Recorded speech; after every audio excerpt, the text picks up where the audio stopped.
I was so happy to be able to eat bread again. The rabbi was just saying how it's supposed to be a holiday of liberation. I said, well, don't you feel liberated after the holiday's over? Yeah, seriously. People can't imagine with how much pizza is beloved.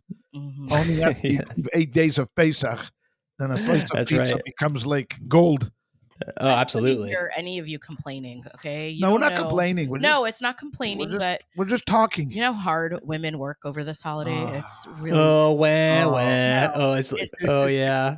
I don't want to hear from men about... You know how hard men it is to listen to women complain of how hard it is to work over this holiday? Wow. I mean, just to listen.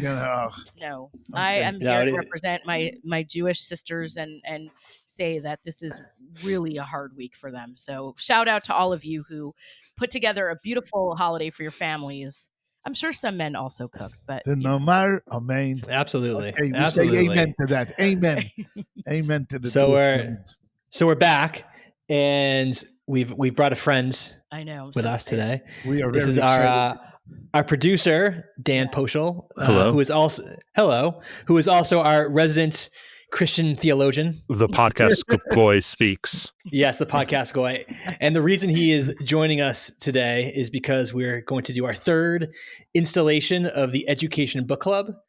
And the book we'll be doing for this edition is the Screwtape Letters by C.S. Lewis. So just to start off really quickly, I'll do a quick bio of C.S. Lewis for everybody. And for those of you who know C.S. Lewis, in all likelihood, you know him because of his very famous book, The Lion, the Witch, and the Wardrobe, which is one book of a series of, I think, 7 or 8 books of the Chronicles of Narnia series. He was born in Belfast, Ireland, which we forgive him for that. He served in World War I. He was a professor of literature and Christian theology at Oxford and Cambridge. Wow. And he was very close friends with J.R.R. Tolkien, who wrote Lord of the Rings. And they actually consulted each other as they were writing their respective series. The Screwtape Letters is dedicated to Tolkien. Really? Oh, yeah. I didn't know that. Okay. Oh, interesting. Okay. I read the wrong book. And in case anybody didn't know, both the Chronicles of Narnia and the Lord of the Rings are Christian allegory books. And I guess the last important point I'll bring up about C.S. Lewis, which I think is particularly resonant with me, and I think Dan as well, is that he was an atheist for most of his life until his mid-30s or so, when he came back to the Anglican Church, right, Dan? Yes. Well, and I think I was shocked that you don't mention this. Is his wife was Jewish? Really? Yeah, I did not know that. They were only married for 3 years. It was a green card marriage because she was also a writer and he enjoyed her intellectually. And then she came down with cancer. And it became serious, and they developed a love for each other and had a church wedding. Wow. And she was a secular Jew. She didn't like her Jewishness, but also to connect it to ChayaLeah and the rabbi, his adopted son. So she had 2 sons. One son became a Christian, and the other son became Orthodox, and was one of the guys who did the ritual slaughtering of the cattle. Yeah, that was it. Yeah. Really? Huh. So there you Who knew? Who knew? So I know, Dan, you have a special connection with C.S. Lewis. I love C.S. Lewis, but I'm part of, like, I guess the weird parts is I never read Narnia, and I don't like Narnia. I don't like the fiction. I love his apologetic works because I think me and C.S. Lewis approach religion very similarly. And we had our conversions because I was a sort of a dyed-in-the-wool atheist. And we arrived at the same conclusion, kind of similar. There are 2 things that really like stick out with me that are very like that when I think of C.S. Lewis. There's 2 like points of that I take very seriously that have informed my thinking. So one is from his autobiography, Surprised by Joy. when he talks about his approach to God. And he talks about his mother died very young of cancer, and he had to watch her die. And he tells the story about how he prayed. He prayed for her because he was told that prayers given in good conscience and with earnestness and honesty would be granted. And his mother still died. And he has this line, which I absolutely love. He couldn't understand why this pain was happening to him. This is so out of the character of who God was. And then he said he later realized that he was approaching God not as a savior, not as a father, not as a creator, but as a magician who he wanted to have him come, do his trick, restore the status quo, and then go away. And I think about that phrase a lot. Isn't that and so many people feel that? That's how many people relate to God. Of course. Don't you think? Yeah. Of course. And the second point that I think really informs, I think, the basis of my whole life is in his autobiography, Surprised by Joy. He talks about joy. And I think, like, what is joy? Joy is the only God can only give us joy. And when we think back on our lives, joy is a feeling when we use the word joy to explain something that is sort of given to us and is so amazing and great. Like, he talks about his brother showing him this little tiny rock garden that he made, and he felt so much joy from it, and his entire life was searching for that feeling again. And happiness and pleasure are easy. We can do that to ourselves. We can have tons of happiness and tons of pleasure, but it's sort of fleeting. And joy is the thing that we can't do for ourselves. And I love that sort of thing. That's interesting. So are you saying that joy is something that, unlike happiness, that we create? I'm just trying to put it into my own head. So happiness is what we create on our own, but joy is something God gives us. Joy is the ultimate, and is something that I think I've especially sort of not in his autobiography, but also I think a lot in The Weight of Glory, which is, I'm sure we'll get to, is another sort of essay that he wrote. Joy is something that we're like so thirsty for. When we receive it, we want it so bad, and we quest for it so much. But joy is not abundant in this world as it is right now. And I think it signals that we are not made for this world. Something is wrong here. And I think that, is that a Jewish, like, how would you relate to that? No, I don't think we can relate. You know, No? I agree with Dan that joy is not abundant. I mean, but that's only because we do this to ourselves. Joy is available to us. Yeah. If, through meditation and through others, we can create joy within our lives. We're commanded to do that. Ivdu Hashem b'simcha. King David writes about that in Psalms over and over and over again, how we have to worship with joy. And because Moses writes that at the end of the book of Deuteronomy, that all of these things come to us. Why? Because we did not serve God with joy. We may have served him, but we didn't do it with gladness of heart and joyously. So I think joy is available to us. It's just that, and that this brings us to the Screwtape Letters, is that we do this to ourselves. I mean, we hijack ourselves. And as we get into the book, we will see how this plays out. But we certainly have the availability and the possibility of creating that within our lives. I think it's also I think this is a perfect example of where language sort of fails to describe things. Because how do you describe something so ephemeral as the difference between joy and happiness and something that happens to you, and it's a feeling. Joy is a feeling of It's interesting because when Dan was describing it, I immediately was thinking of ecstasy, right? Like when you're in a communal prayer and they're singing and dancing, right? Like what are we experiencing in that moment? Like when I think about the holiday of Simchas Torah, when the whole congregation is like all in unison, dancing and singing, that's where my head went. Like that felt joyful to me, but it's also a feeling of ecstasy in a way that maybe that's that fleeting feeling that we're always chasing. I don't know. Something like that. Anyway, okay. So Dan, Dan, what you have something you wanted to share before we start? No, I don't remember. Oh, okay. All right. So let's dive into the book. So let's talk about the Screwtape Letters. So Screwtape Letters was published in 1942. And I think it's I mean, certainly for me, I don't know about for all of you, it is unlike any other book I've ever read, both in how it's written and its perspective. And just to set the scene for everybody listening, if you haven't read the book, imagine a world where the devil has a bureaucracy, and where the demons sort of treat the ruination of human souls kind of like a doctor's case file. And it also has a hierarchy where senior demons will coach and track the progress of these junior demons. And so the book is a series of letters written between a senior demon named Screwtape and his young nephew, Wormwood. And Wormwood has been assigned to his first human attempt. And each letter in the book is Screwtape's response to a letter that Wormwood wrote to him.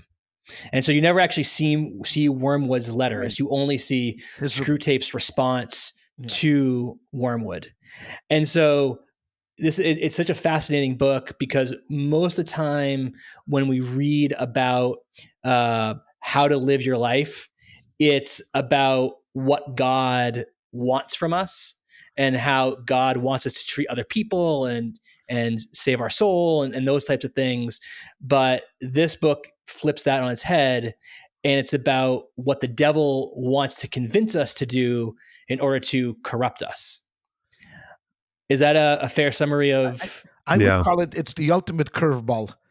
Yes, I mean, you think it's coming one way, and that's it. Because from a theologian and a religious writer, you'd never expect this. I mean, yes, because he gives a lot of thought. I mean, if you're cynical and one of these, I mean, this book is great. I mean, if you just want to go off the path, he sets you up. But at the very same time, it's the ultimate curveball. Where it flips it, like you said, it flips everything on its head, and I thought it was incredible. I mean, I just enjoyed the book so much. I have to be honest; I'm not familiar. I mean, I've heard of C.S. Lewis, but I didn't read much about him. But this book, I couldn't put down. I mean, I literally couldn't put down because there are so many similarities, although there are some very big differences between this and the Judaic way of looking, at evil and at corruption and the devil, etc., etc. But it was so ingenious. I mean, because he takes almost every situation that we find ourselves in, every human endeavor, I mean, and just analyzes it from such a different perspective that it's fascinating. You just don't see it around. Like you said, most self-help books will tell you, don't eat, don't overeat, get rest, exercise. Here it's exactly the opposite. Don't exercise, overeat, enjoy yourself, do everything. So it was fascinating. I really enjoyed it. I enjoyed the book. If you'll permit me, I have a bit of verse to share that I think kind of would set the mood. From Rudyard Kipling. No, it's not White Man's Burden. You can relax. So this is my favorite poem. It's this is the first verse from my favorite poem, The Conundrum of the Workshop. And I think it'll play to this crowd. When the flush of a newborn sun fell on Eden's green and gold, our father, Adam, scratched with a stick in the mold, and the first rude sketch that the world had seen was joy to his mighty heart. Till the devil whispered behind the trees, "It's pretty, but is it art?" And I think that really kind of captures the vibe of Screwtape in a way. Yeah, absolutely, for sure. Wow. So I guess let's start. Let's start here. So, Rabbi, was there anything? And I've got a bunch of questions to ask, but was there anything in particular that you read in the book that resonated with you as being a particularly, Jewish concept that you felt like there was overlap in your theology and how C.S. Lewis wrote about this? Sure. There was a lot. But I want to start with on the other end of it. One of the big differences in Judaism, there's a belief that there's no power outside of God. So this concept of a devil having his own bureaucracy and being independent of the enemy, doesn't exist. Now, we do find that there are angels, for example. Satan is mentioned in the Torah a number of different times. When God speaks to Satan in the book of Job and other books, he speaks to Satan. Satan is not an independent power. Satan is an angel, just like Gabriel, just like Michael, just like Raphael are angels. Now, other angels are created for benefits, healing, comforting. Satan is created for exactly the opposite. He is an accuser. He's a disruptor. He is a seducer. All of these things, a prosecutor. All of these things. But nowhere do we find that Satan has any other power except that's what's given to him by God. God is the ultimate. There's only one God, and he controls everything, whether it's good or whether it's evil. All of this emanates from one God. So why does he need angels? So why does he need angels? So that's a good question. Satan was created simply because there's a purpose to this world. The purpose of this world was I'm just quoting in Hebrew, and I'll explain that God, for whatever reason, desired a dwelling place here on earth. He had everything beforehand, but he decided that he's going to create a world that was seemingly, from our perspective, detached from him. And he gives the human being choices, free choice. There has to be. Maimonides writes this over and over again. In order for us to appreciate what's going on, we have to believe that a human being is given free choice. If we deny free choice, then everything else falls apart. And in this free choice, a human being is said, you have two drives. The good drive, the altruistic drive, we call this the Yetzer Tov, the good inclination, and you have the evil inclination. Both of these drives emanate within you. They're two separate souls, a good soul and an evil soul. But evil not in the sense of where, you're tying a maiden down on a train track, the evil guy, wants the train to run over her. It's everything that any act that's outside of the realm of holiness would be considered evil. Like anything that for self-indulgence, arrogance, the seven deadly sins, we talk about. But, and this is where Satan comes in, because Satan is in this realm. He's there to prosecute, like to say to God, hey, look, this guy's not doing that well, or he comes and accuses him, or he comes, and there's the old analogy that we get is this group of angels, the evil inclination, the angel of death, Satan, are considered like a prostitute, where a king hires a prostitute to seduce the prince. Now, the prostitute you can't condemn her because she's hired by the king to seduce the prince. If she does a good job, the prince is seduced, and then he's not a good guy. If she doesn't do a good job and the prince stands more with moral and ethical fortitude, then so she failed. And that's where evil comes in. So I think that was one of the divergences between us, where there's a bureaucracy, there's of the devil, and the devil is independent of the enemy. But where we converge this is exactly what we're talking about when it comes to Satan. Call it the devil, call it the evil inclination, is always trying to find a way of how to trip up the human being, Right. how to trip him up. We are naturally good people. We're good, and we want to do good. But what happens? What happens is we allow that side of us that is egotistical, that is narcissistic, that is self-absorbing, and we couch it in scientific terms called the selfish gene, that everyone is born with a selfish gene. And that may be true because we are, by default, only think about ourselves. I said this a million times. When it rains in California, the first thing that you think about is, how does it affect me? Why don't you think about how it affects millions of other drivers, firemen and policemen? They got to get out there in the rain, and guys working outside. No. The first thing is, how is it going to affect me? Oh my gosh, the landscaper won't be able to come and cut the grass today, or it is, because that's our default position. But it doesn't have to be that way. And the Screwtape Letters deals exactly with that kind of a concept, is how does the evil inclination work on a human being? In the tractate, in the Talmud, it says, this is the method of the evil inclination.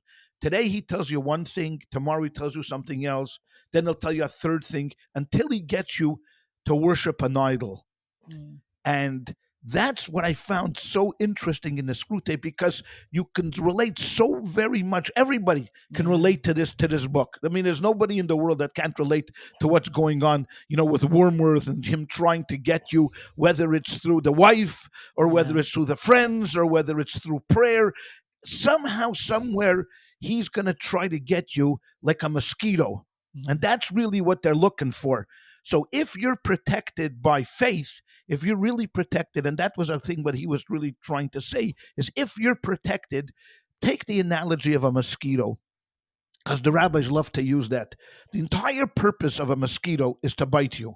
That's it. He needs to get your blood. If he doesn't get your blood, what's he around for? So what do? If you're like me and you went to summer camp, your mother loaded you up with what they called off. There was this repellent that you put all over your body to save you from mosquito bites. Now, if you put that on from head to toe, you're okay. You're good. No mosquito can get you. But that mosquito will fly around your body 100 times trying to find that one little area that you missed. And when he finds that one area that you missed, zoom, he zings in on you. And that's what the Screwtapes done. They're trying to find that one area in your life that your faith will not be able to withstand, whether it's going to be the food, whether it's going to be the friends, whether it's going to be charity. I mean, somehow Wormworth has to try to find that one place where he can trip this poor guy up. And he fails every time. He keeps failing, which is great, because this gives me hope that no matter who you are or what you are, you're able to somehow overcome the challenges. And that's what I found fascinating about this book. Does that resonate with you, Dan? That was a lot, but no. Okay. No. But so I think I have a very different view. So I'm definitely in the weird flighty Protestant genre. It's funny, I'm like super conservative in like the real world politics, but when it comes to matters of faith, I'm like a super like flighty, liberal, like whiny, like, progressive, nutcase. I am of the opinion that Satan is sort of a story that we need to learn from. Like, I think there's a lot of Christians out there who will go out there and say like Satan is trying to tempt you, and like, I think the character of Satan from the Bible and from sort of the ephemera around it, we are the Satan. There's not some mystical force that's trying to tempt us. That's us. I think if you look at like sort of the portrayals of Satan, like I think the two that really come to mind are like Dante's Satan, this giant monstrous beast that's chewing traitors and frozen pit of hell. That doesn't resonate with us as well. But I think like the character of Satan is a creation of God that wants to be God. They say, I can do it better. And I think that's Milton's Satan. And I think Milton's Satan resonates with us so much better because like that's our and we all want to be God. We all desperately want to be God. We think we know the best because his way is the wrong way. His way is too tough. Deep down, I want to do what I want to do. And I think like that's sort of the brilliance of the Screwtape Letters to me, is that like Wormwood and Screwtape's advice is not force him to do this, push him towards that. It's recognize his natural inclinations to sin. He's in church and he's trying to pray and increasing his faith. Maybe just slightly turn his head to that annoying person sitting next to him, because that's so much of that is like, I don't want to feel uncomfortable. So therefore I don't want to be in this space, and I don't want to follow God's plan because that's just like, that's too uncomfortable. I think it's interesting. I'm going to bring up a point of contention as I've edited this podcast. A couple weeks back, Rabbi, you said that Christians have it easy. Because they don't have to do all the stuff that you do. It's just, Yes. I think we have it much harder. Because by the way, the one thing that we have, they want to really take away from us. Even our sorrow and our wallowing in despair, they want to steal from us. Not only do they steal, okay, forget it.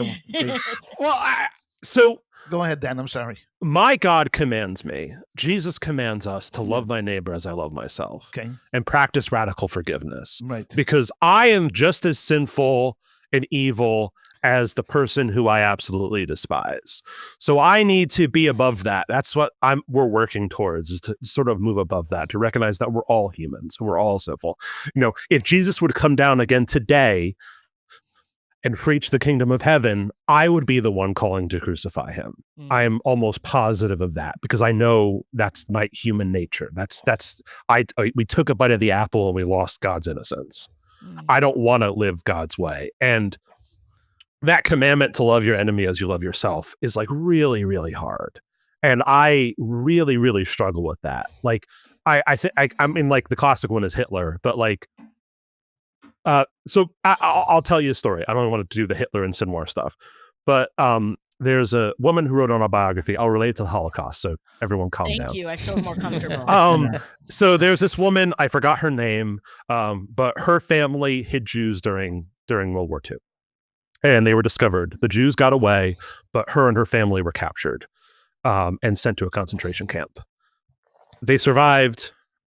Her family died. She was the only survivor. Years later, she became a Lutheran pastor.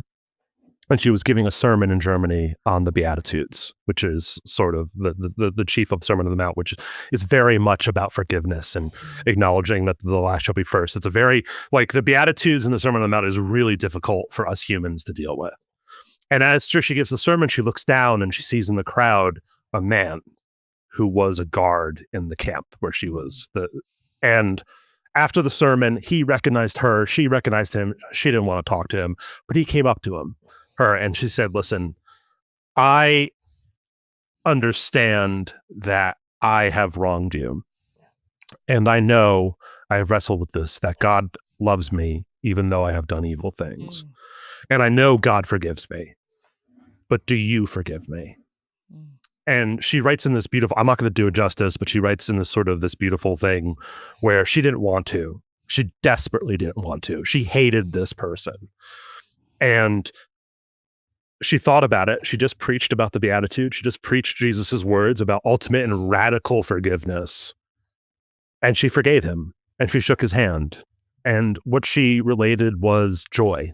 She felt enormous joy. She felt that she was able to move past it because she recognized in that moment that that person is just as sinful and willing to tempting and has all the problems that she had, and that we need to move sort of beyond that. And I think that's the brilliance of the Screwtape Letters is sort of that story. No. No. Well, I'll tell you why. No, it's actually a beautiful story.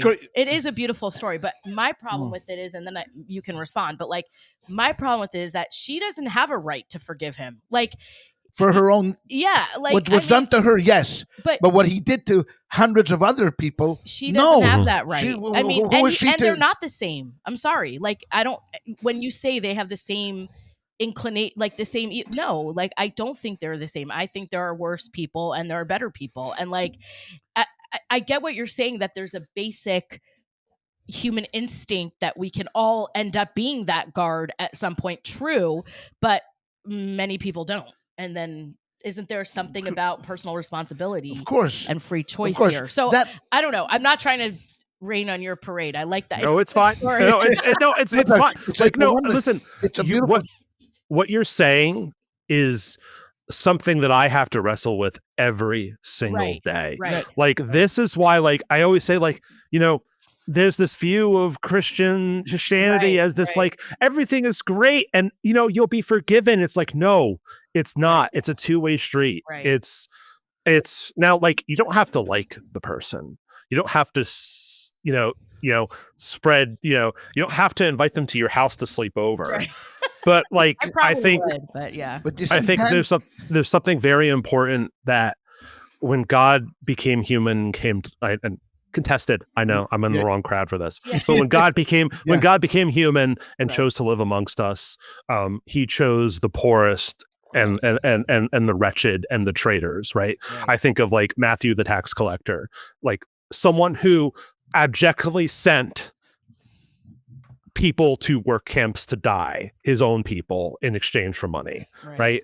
If he could forgive that person just on that, like that's a struggle. And I think that's kind of what a lot C.S. Lewis gets to, is like, this is our nature. Our nature is to have our eyes wander and not do what God wants us to do, because he gives us free will. And he gives us that gift of free will because he wants us to love him in his way as just as much as he loves us in his way. Okay. All right. Okay. Here we go. All right. So I'm gonna. Oh, he's not letting you say anything. Jake. Go. Nothing out of him. This is where we diverge completely. Where Judaism expects perfection in behavior, because that's what the commandments are there for. Christianity literally ripped that out and substituted that for this ephemeral feeling of forgiveness. 99% of people don't live that way, Dan. You could forget about it. Because and it's easy to say about lip service, I will forgive you, but no one knows really what lurks in the hearts of man. I care about behavior. How are you going to act? What are you going to do under a certain circumstance? That's what Judaism always demanded through the letter of the law. When Christianity came about, that completely was dissolved. No one cared about your behavior. In 1262, there was a debate between Reb Moses ben Nachman, what we call the Ramban, in Barcelona, against Christian theologians. He didn't want to do it because he knew that he's in a losing position, because a rabbi in Catholic Spain is not going to come out, but he was forced to do it. And he said, okay, if I'm going to defend Judaism, I'm going to defend it all the way. And it said, and his main argument was, there's never been a religion that has been more bloodthirsty than Christianity.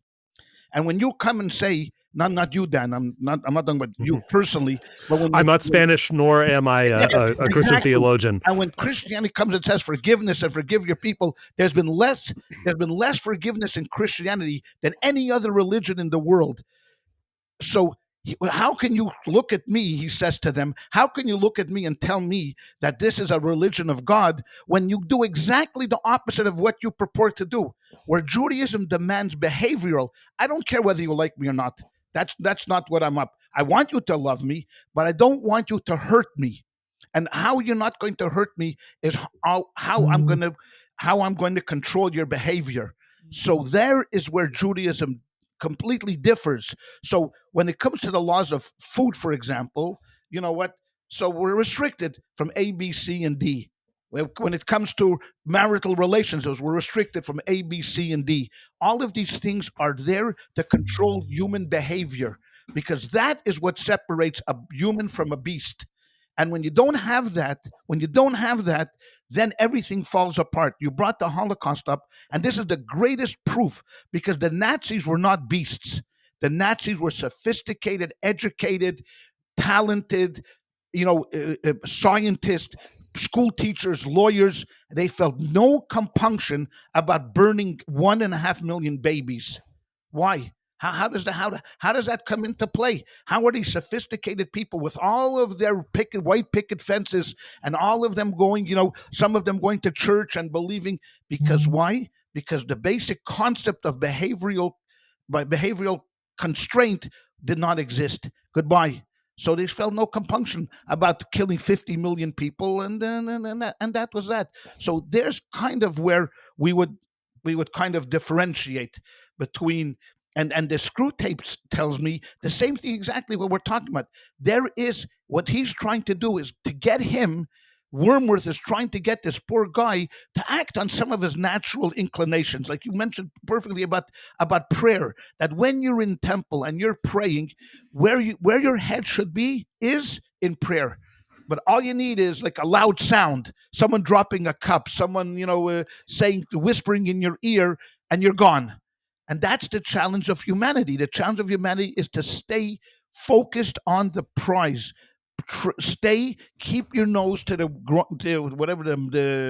grind, and keep trucking every day. It's not easy. And when I say Judaism is Christianity is easier than Judaism, I'm talking only really in the sense of the rules and regulations that we have to live through, but I'm not saying that it's easy to be a good Christian. It's very hard. The way you describe it perfectly, Dan, it's very difficult to be that.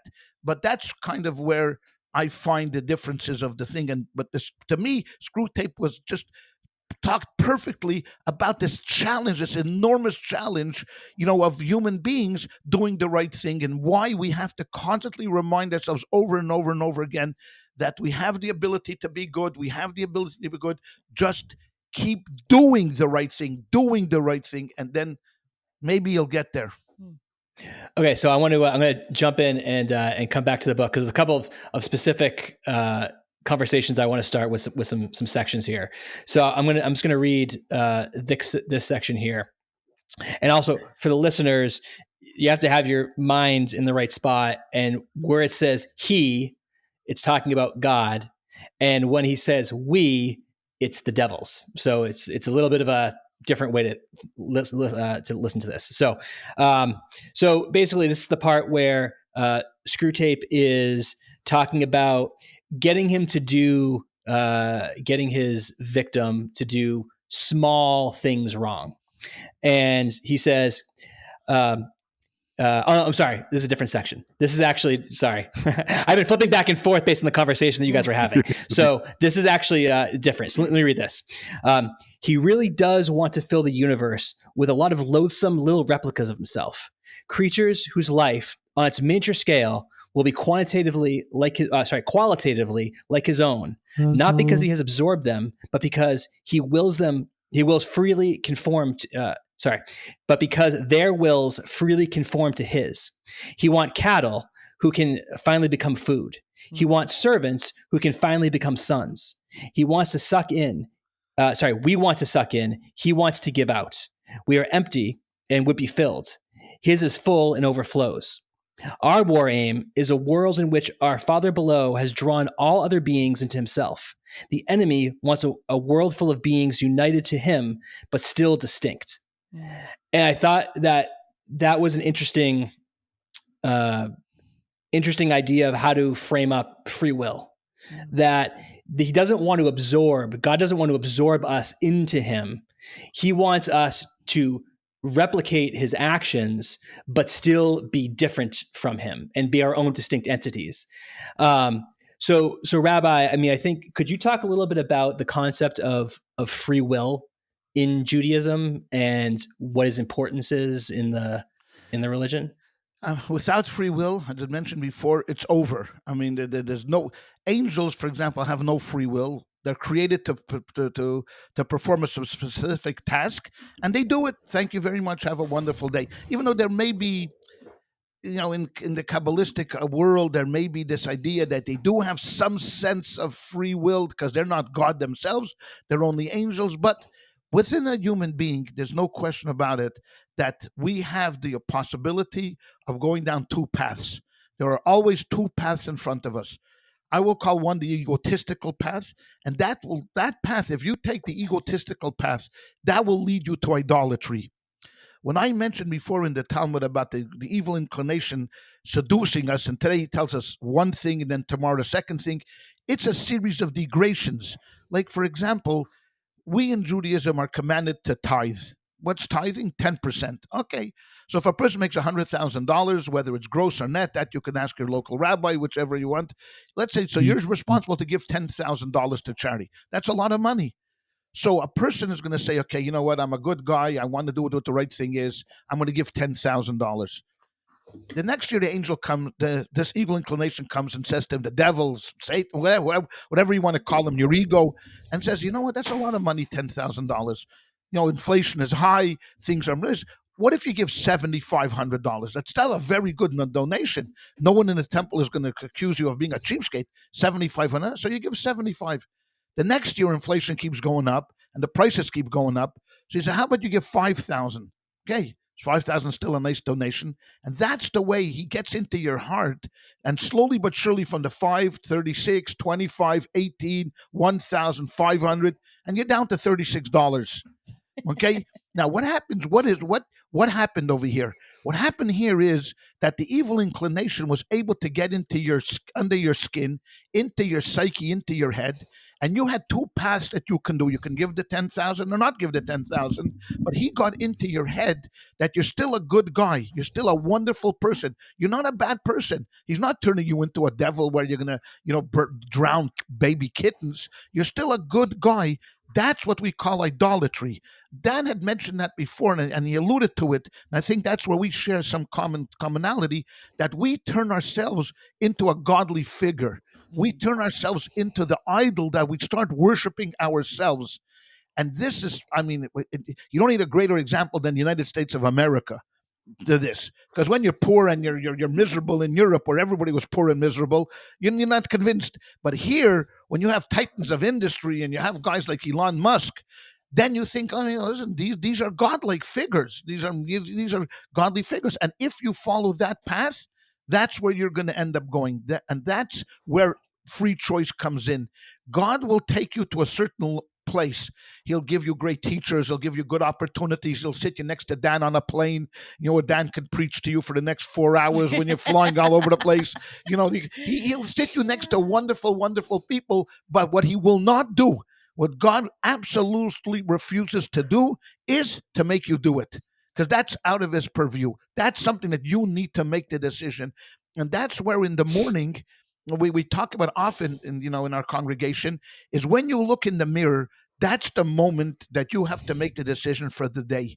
Whether you're going to be the altruistic person, or you're going to allow other people into your life, where you're going to actually do godly things, you're going to be a good person, pray well, eat well, do whatever you have to do well, honor your parents well, whatever it's be. Or you walk down the egotistical and still live that life where everything is all about you and how everything affects you. So when you're in the supermarket and there's a crying baby, your first inclination is, why can't she just keep that kid at home? Here I am after I'm working a full day work.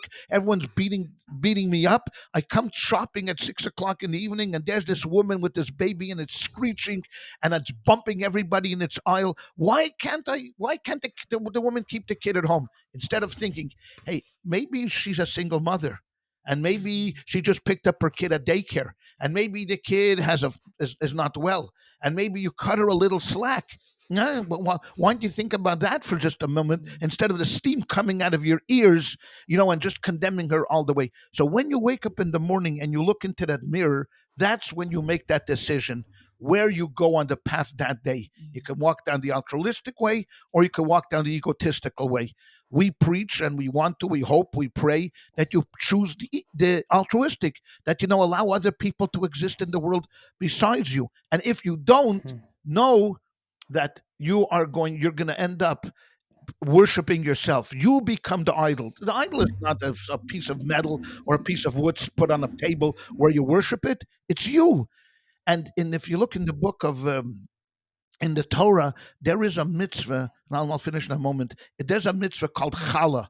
We think of challah as a braided bread that we eat on Shabbat, but there is a mitzvah called challah, taking a piece of the dough and giving it to the priest.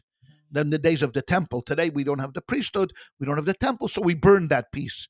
What is the purpose of that? And that is juxtaposed right next to the prohibition of idolatry. Don't worship idols. The rabbis interpreted, why are these two juxtaposed next to each other?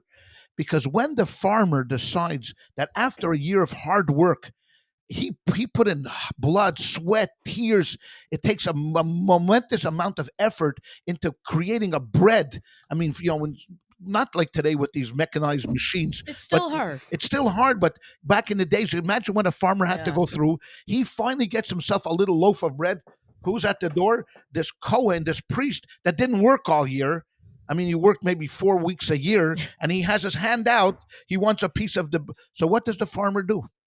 The farmer has an existential test right there and then.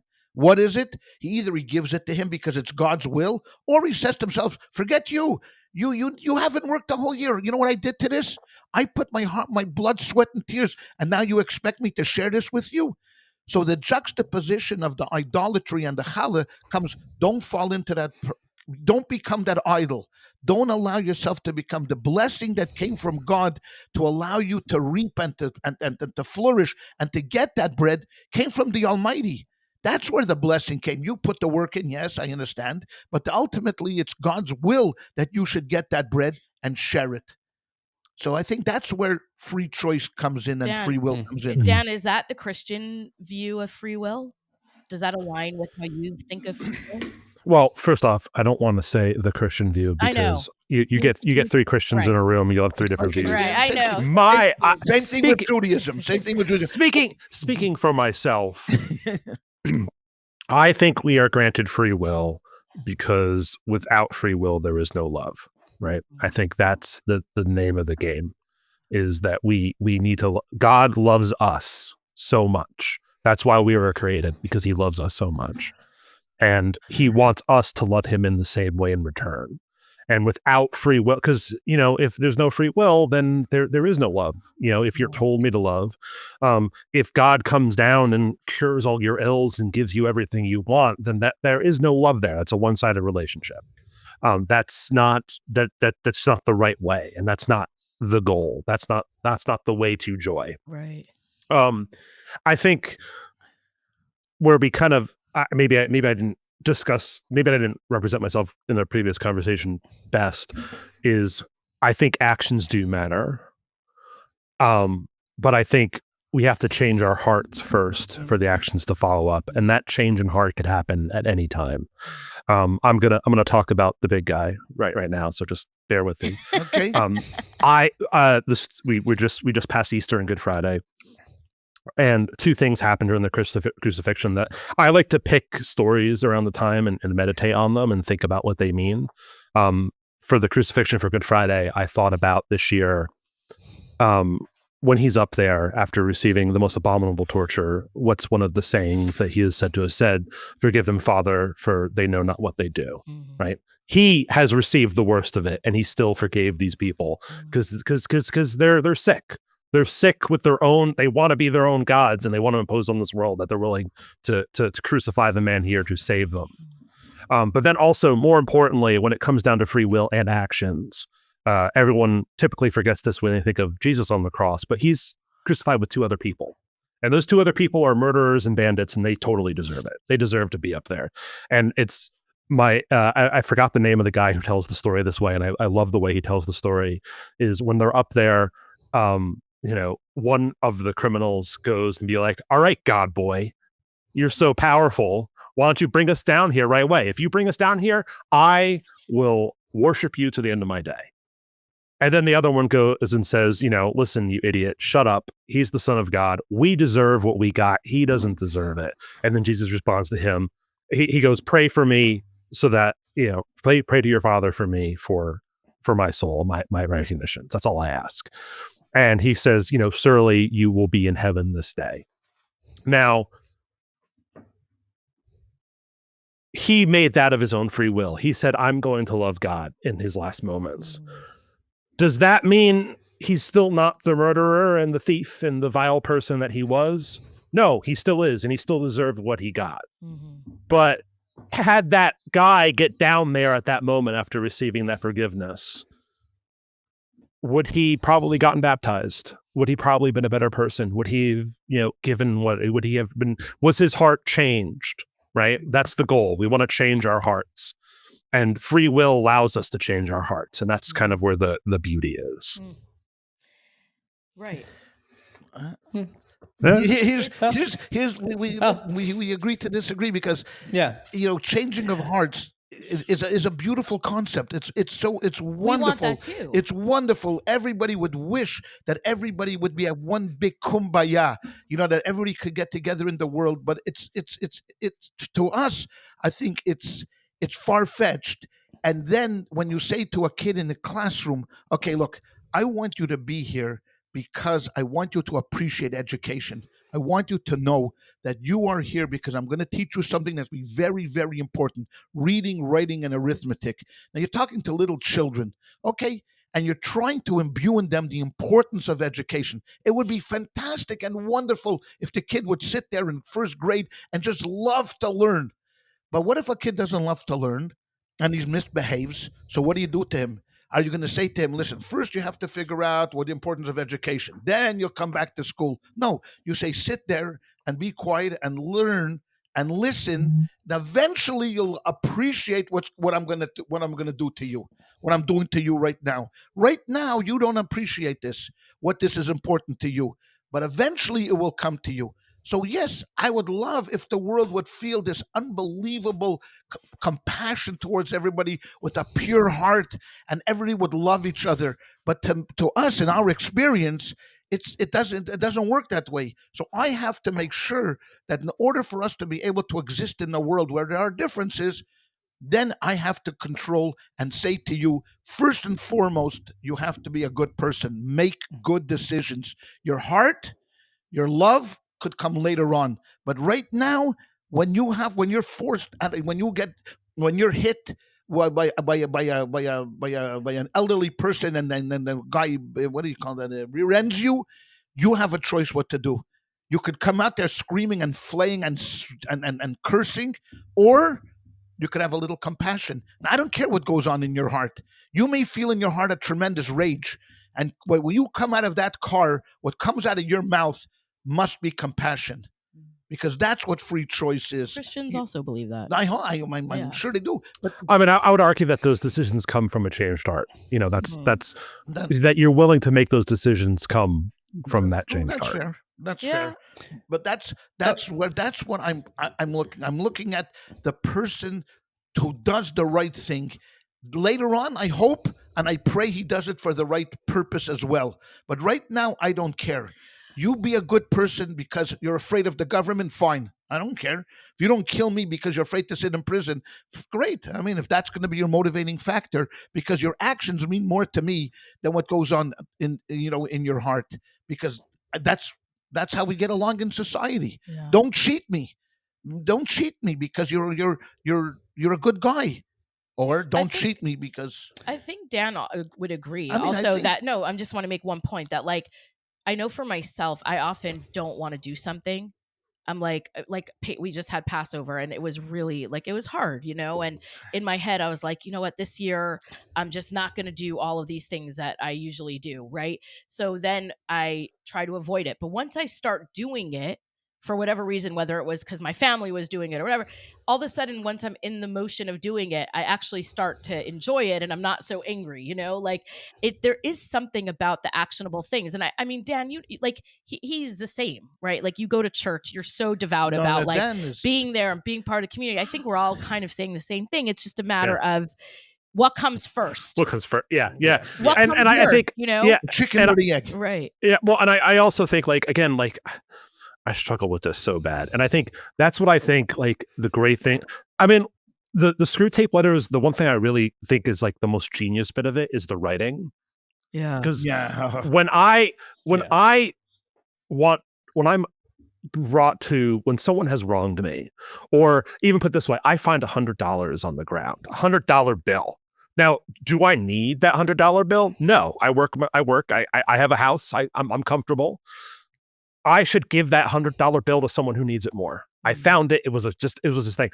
But there's a voice in the back of my head. Sure. Was hey, you could take that $100 bill and go to the casino and double it. Of course. And then you could get $200. How is that? That's great. And that voice that's in the back of my head is in the same way that Screwtape speaks. Mm-hmm. Yeah, and that's exactly. the genius of it. And I think and that's where everyone has that voice in their head. Yeah. And I struggle with, I hate so much. My heart can be so full of hate. When I drive home and I listen to the radio and I hear, or if I engage in politics, or I am in our WhatsApp groups and someone says something that I know is just absolutely wrong, I despise that.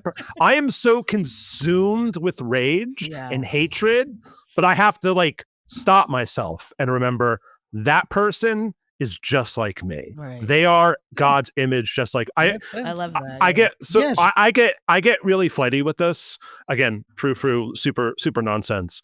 A big part of my job is I'm a videographer and I interview people a lot. And I get so much joy from interviewing people. And I think that's because we are all made in God's image, and by communing with my fellow man or woman, I want to exclude my fellow man or woman, is how I communicate with God. It's how we can communicate with God. And if that person who I'm communicating with and I despise with is like, so like, we all have a sickness, we all have a mental illness, and they are so involved in this, something has gone so seriously wrong in their hearts that they're acting in this way, then I can't. Right, so I want to, if it's okay, I just want to move on to we're going very deep on things, which is great. But there's another section of the book I want to make sure we get to for discussion before we. Dan is a good person. Time. Yes. He's okay. He's great. I mean, listen. I'm saved, and I'm trying to save you. So, Yeah. All right. Never lost it. So this comes from letter 15, and it says, "He does not want men to give the future their hearts, to place their treasure in it. We do. His ideal is a man who, having worked all day for the good of posterity, washes his mind of the whole subject, commits the issue to heaven, and returns at once to the patience or gratitude demanded by the moments that is passing over him. But we want a man hag-ridden by the future, haunted by visions of an imminent heaven or hell upon earth, ready to break the enemy's commands in the present, if by doing so we make him think he can attain the one averts the other, dependent for his faith on the success or failure of schemes whose end he will not live to see. We want a whole race perpetually in pursuit of the rainbow's end, never honest, nor kind, nor happy now, but always using as mere fuel within to heap the altar of the future every real gift which is offered them in the present." And I think everybody who hears that can resonate with that. About always wanting to, thinking, if I can just get through this day, like not enjoy this day, but just survive it. Tomorrow's going to be my day. Yes. Or next month or next year, that's going to be my month or year. Literally and my life. never. Well, I think it's the vast majority of people's lives, and never being content in the moment and just being happy, or as Dan might say, joyous, or about what your life is then. And so anyway, I thought that was a great passage. It's a great insight. passage. This is what we've created in the United States, what I've experienced, and of course it's been in the past as well, what we call destination happiness. That you can't be happy on the journey. The journey is just burdensome. You're sitting on the train and you're waiting to get to the station, and the station is never coming. Okay, get it through your head. The station is not coming. It's the journey that is the exciting part. But you're sitting there promised that you're going to get to this town, and in this town there's going to be a circus, and in that circus you're going to be on a trapeze. And then you sit in the train and you're furious and you're anxious and you're depressed, and cities are going by and you're wondering to yourself, why is the train not stopping? One city after another city is passing you and you're still on this train. Why? This is the train to hell. And you have to realize that the journey is the greatness. The journey is the best part of it. It's not where the train is going to stop. The train doesn't stop. This is your life, and you have to enjoy every single moment that you're on this train. And we don't take even simple things for granted. Like, we live in California. There's an ocean here. People pray and every day around the world, oh, if only I could come visit the Pacific Ocean. I would just love to see the Pacific Ocean. One time, just put my feet in the ocean. Do we ever go to the ocean? How many Californians take the time to stop and say, hey, you know what? I just want to take a walk along the beach. Just take a walk along the beach. We never do. We never do that because we are, as ChayaLeah does, I'm sorry, because we're so consumed with we're so consumed with our everyday trials and tribulations that we don't take the most simplest things for granted. He wrote the Infinite Jest. With David, what was his name? David Foster Wallace. David Wallace. The amount of emails we got when you said I know. Victor David Hansen. No.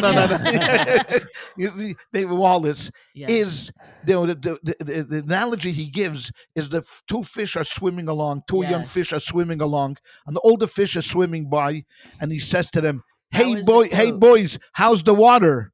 And they swim along, and then they look at each other and they say, what's water? And that is so, I mean, it's so powerful, that statement, because the most important things in our lives we take for granted. Simple little things like love, picking up a baby and just hugging it. I mean, these are small little wonderful things that but like you said before, Jay, that we can't enjoy it. We can't enjoy it because we're so wrapped up in our agony, and self-made agony, perceived agony, real agony, whatever the circumstances are, that we can't see the big picture. We don't see the water around us. I do want to say one thing about, first of all, our friend Darren will be happy that you mentioned Infinite Jest, because he loves that book. I tried to get through it. I have to be honest, it's like 1,100 pages. I'm at page 600 for 7 years. But I do want to say something about reading this book that really, I think as a religious person, I felt called out a few times personally. And there was one, and it's such a minor thing, but there's a part where he's saying, get him to be judgmental about the other people around him, the other religious people. And this is something that is really hard as a religious person, because you live with this idea that you're doing the right thing and everyone else is doing the wrong thing. And it's like, I don't know how to work past that. That's something that and some of the most religious people that I know are the most judgmental, right? And so I want to say to them sometimes, and this book, really, I highlighted it. It's like, I want to say to them, you're not a religious person if you're judgmental. I don't care how carefully you kept Pesach or how carefully you cover your hair, but when you're so judgmental of everyone around you, you're not religious. And I don't know, there were a few instances in the book that I felt called out on for that. What he does is, he makes... I know. I mean, his brilliance is that he just takes this most minor little things. Yes. That's all it takes. One pebble. It doesn't take a boulder to fall on you. It just takes a pebble to fall on your head, and you're completely out of sorts. Yeah. And that's what he does with such brilliance on everyday lives. It doesn't mean you have to go through some torturous event, God forbid, losing a child where you lose your faith. Right. It's just small little nuisances of everyday life, like you said, about what just prayer Dan had mentioned before. Just get him to turn his head, just get him to do the slightest thing, and he's off course already, and then we're on the path to victory. That just talks so much about the state of human affairs, and that's why we got to be completely vigilant and not get overly wrought if we do that, because we're going to continuously do that, because we're challenged every day. We talk about free will. We're challenged every day. Sometimes we're going to win. Sometimes we're going to lose. I mean, that's just the human nature, of things. Don't just keep trucking along, because that's what they're aiming for. Just get him that slight little trip, stumbling, and we're in. And so on that, I'll read this really quickly. So he writes, murder is no better than cards if cards can do the trick.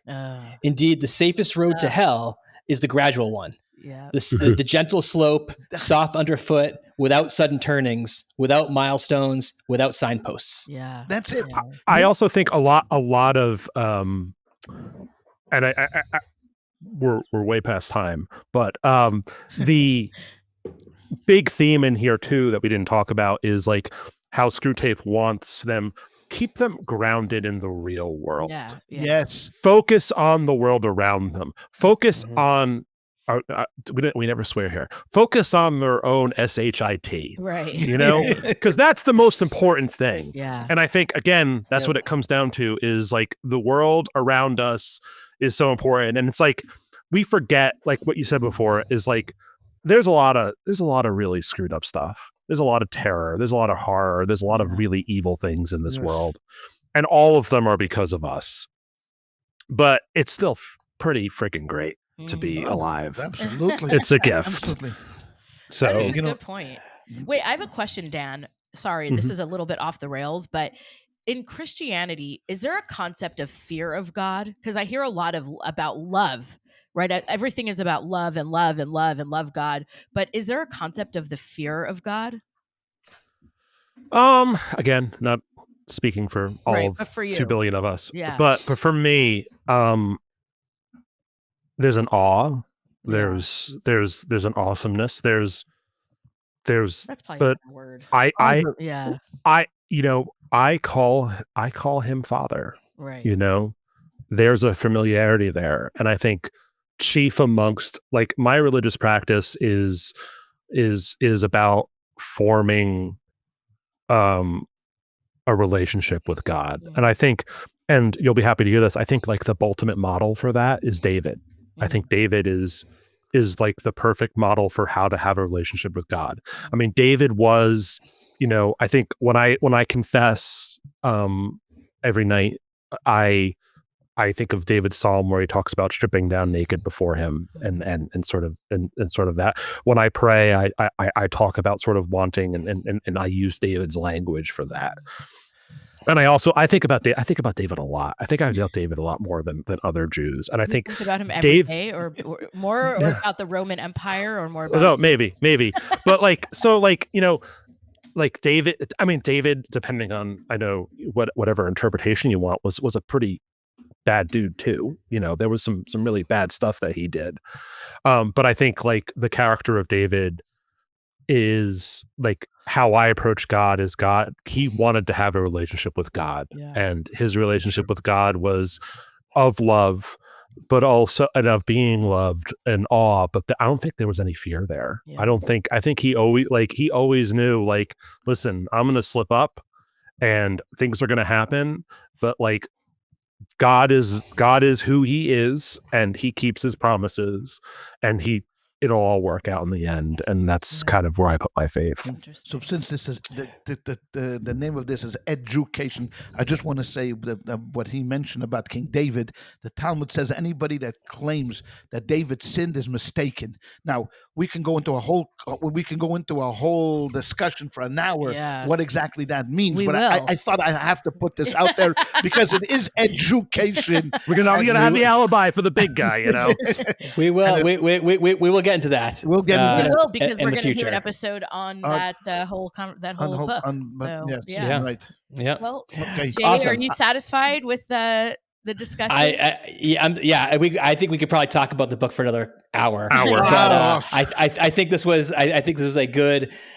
to hopefully whet people's appetites to read the book. It's not a difficult read, but it's outstanding. But I just do want to say one thing. Like, I don't think people who listen, who enjoy this podcast, and we hear from a lot of people who love it, and we meet them in Shoal and all over. We could not do this without Dan, and I don't ever get a chance. I think after this one, I think all of your listeners are going to hate me. No, it's okay. But it's okay. No. You know what? That's I love them. Yeah. No, but truly, thank you so much for everything you do. Yes. Because you have no obligation to produce this show, and I really, really, really appreciate your time that you put into it. So for sure. Thank you. Really, so before we end, may we end on one of my favorite C.S. Lewis quotes? Yes. Sure. So this is from his essay, The Weight of Glory, which I love, and I quoted it a bunch of times because it's so good. So he talks a lot about through what does glory mean, what is these things, and he kind of rappels with it for many, many pages. Read it; it's really good. But at the end, sorry, which one? The Weight of Glory. The Weight of Glory. Okay. Yeah, The Weight of Glory. The book is a collection of essays, but the Weight of Glory is an essay in the book. Okay. So it's meanwhile the cross comes before the crown, and tomorrow is Monday morning. A cleft has opened in the pitiless walls of the world, and we are invited to follow our great captain inside. The following him is, of course, the essential point. That being so, may be asked, what practical use is there in the speculations which I have been indulging? I can think of at least one such use. It may be possible for each to think too much of his or her own potential glory here in the hereafter. It is hardly possible for him to think too often or too deeply about that of his neighbor. The load or weight or burden of my neighbor's glory should be laid on my back, a load so heavy that only humility can carry it, and the backs of the proud will be broken. It is a serious thing to live in a society of possible gods and goddesses, to remember that the dullest and most uninteresting person you can talk to may one day be a creature for which, if you saw it now, you would be strongly tempted to worship. Or else a horror and a corruption of such as you now meet, if at all, only in a nightmare. All day long, we are in some degree helping each other. Sorry, page turn. Cut, editing note, cut this out. We are all helping one another to one or other of these destinations. It is in the light of these overwhelming possibilities, it is with the awe and the circumspection proper to them, that we should all conduct our dealings with one another, all friendship, all loves, all play, all politics. There are no ordinary people. So that's beautiful. On that note, on that note, that is beautiful. Thanks everybody. Thank you. We'll see you next time.